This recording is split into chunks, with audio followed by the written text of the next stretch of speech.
I think this metaphor works 100% for every human being on the planet, in the sense that the root of addiction and destructive core concepts are part of everyone's experience. Yeah.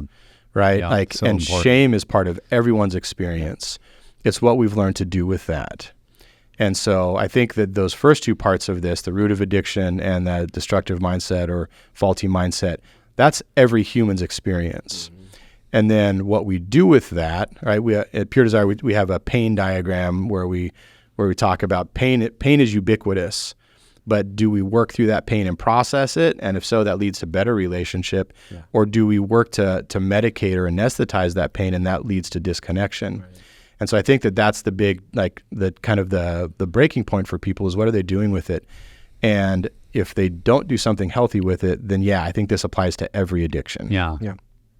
If you don't think that this is the human experience, just go to Genesis 3. I mean, it's from the beginning. Yeah. Page 3 of the Bible, this is the pattern, is that we do something wrong, something bad happens, we make a decision, and we hide. That's what we do. And so, yeah, I think all of these factors exist in our life to some degree. I mean, you talked about it earlier, that, you know, one person's traumatic experience might seem really small compared to another person's traumatic experience, but that's still something that created those root issues, which then led into the faulty mindset. And so, yeah, I think that we need to make sure that everyone knows it could be with food, alcohol, video games, Netflix, whatever it may be. It could even be running or fitness or whatever. Church. Like your career. Yeah, it could be anything that you use as a pattern to numb out from the pain and difficulty you've experienced in life, whether it's a good thing or a bad thing, which over time creates destruction in your life. Yeah.